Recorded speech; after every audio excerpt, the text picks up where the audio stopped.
नमस्कार मित्रों, जो बड़े लोग हैं, बड़ी शख्सियतें हैं, इनकी स्मृतियाँ और इनकी कही गई बातें वो कभी भी जहन से उतरती नहीं हैं, चाहे कितना ही लंबा व्यवधान क्यों ना पड़ जाए। आज जो मैं एक घटना बांट रहा हूँ आपसे, वो न्यूटन के बारे में है।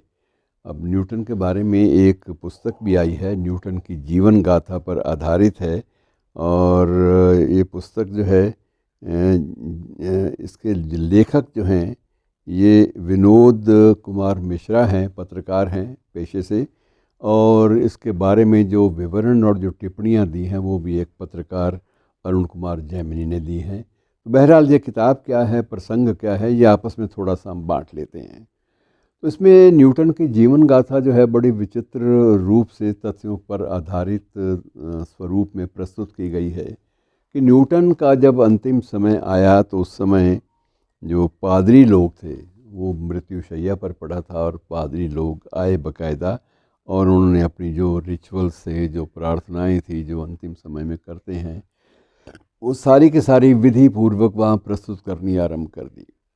और उन्होंने पूजा पाठ के बाद न्यूटन से, जो कि अंतिम सांसें लेने वाला था, उससे ये भी कहा गया कि अब आप चाहें तो ईसा मसीह की शरण में जाने की भी आप सोच सकते हैं, और आप बाकायदा उसको याद कीजिए, परमात्मा को, ईश्वर को अपने याद कीजिए, और याद करके अपना, ताकि आपको वहीं पर उनके चरणों में स्थान मिले, और वो आपको स्वीकार करें, आपको मुक्ति दें इस जीवन से, या अपने चरणों में स्थान दें। अब न्यूटन सारी उम्र इन बातों में, यद्यपि वो धर्म में आस्था रखता था न्यूटन, ऐसा नहीं है, लेकिन न्यूटन ने कभी भी धर्मांध होकर अंधविश्वासों से या धार्मिक रूढ़ियों के साथ कोई रिश्ता नहीं जोड़ा। अब अक्सर हम लोग उसकी जो सारी सीमा रेखाओं को, उसकी देन को, उपलब्धियों को, सिर्फ वो सेब जो वृक्ष से गिरा था और उससे जुड़ा हुआ गुरुत्वाकर्षण, ग्रेविटेशन की थ्योरी, वहाँ तक सीमित कर देते हैं, लेकिन यहाँ तक सीमित नहीं है। न्यूटन की ये यात्रा लंबी चली, और उसने कई अभिनव प्रयोग, बहुत सारी उपलब्धियाँ मानवता के खाते में लिखी, और हमें बहुत कुछ वो दे कर गया। अब उसके बाद न्यूटन ने जब पादरियों से कहा कि नहीं, मुझे कोई प्रार्थना नहीं करनी, और आप भी मेरे लिए प्रार्थना मत करें, क्योंकि जिस ईश्वर के लिए प्रार्थना आप करना चाहते हैं, मैं उसमें विश्वास ही नहीं करता, मेरा ईश्वर और है। और मैं, उनका अपना ये कहना था कि आप मृत्यु को जो चाहे समझें, लेकिन मैं मृत्यु को भी एक प्रयोग मानता हूँ, एक एक्सपेरिमेंट, लैब का एक एक्सपेरिमेंट। जैसे लैब में मैं प्रयोग धर्मी रहा हूँ सारी ज़िंदगी, और मैंने लैब में अलग अलग प्रयोग किए हैं जीवन में, उनकी उपलब्धियाँ, उनके जो नतीजे हैं वो दिए हैं।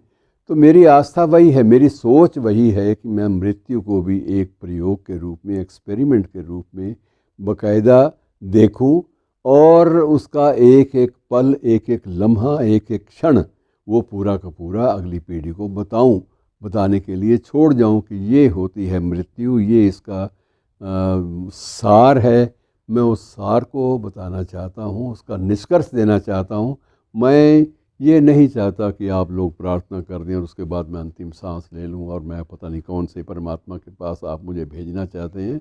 मेरी आस्था इन चीज़ों में नहीं है। तो मित्रों, मेरा कहने का मतलब ये है कि बड़े लोग जो चिंतक की श्रेणी में आते हैं, या जो वास्तविक ईमानदारी के साथ शोधार्थी होते हैं, रिसर्चर होते हैं, वो कहीं भी बंधी बंधाई धारणाओं में कैद नहीं होते।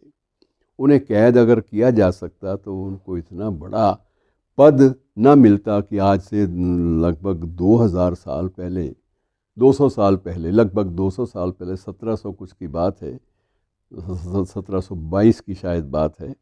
और यदि उस घटनाक्रम को आज उसी ढंग से लिया जाता कि न्यूटन आया था, वो सेब गिरा, उसने गुरुत्वाकर्षण की थ्योरी निकाली, ग्रेविटेशन की थ्योरी निकाली, और चला गया, तो यहाँ तक बात समाप्त होने वाली नहीं है। न्यूटन ने यहाँ तक बात समाप्त नहीं होने दी। उसने जीवन को भी एक प्रयोग धर्मी के नाते के रूप में, एक्सपेरिमेंटलिस्ट के रूप में जिया, और मृत्यु के भी अंतिम क्षण तक उसने बाकायदा उसको देखा, प्रयोग किया, कोशिश की इस बात की कि उसको बयान कर सके। अब ये बात अलग है कि उसके बुदबुदाते होठों से हम लोग जो निकली भाषा बुदबुदाती हुई उसे डिकोड कर पाएँ ना कर पाएँ, ये हमारी सफलता और असफलता पर निर्भर करता है। लेकिन न्यूटन ने अपनी तरफ से अपनी प्रयोगधर्मिता का जो प्रभाव था वो नहीं छोड़ा, और उसने गुरुत्वाकर्षण के अलावा, ग्रेविटेशन की थ्योरी के अलावा, उसने गति के ऊपर भी, और ट्रैवल जो प्रकाश किरणें करती हैं उनकी गति क्या होती है, इसके ऊपर भी इतने श्रेष्ठ निष्कर्ष हमें दिए जिनके लिए मानवता आज भी उस शख्स की कर्जदार है। शुक्रिया।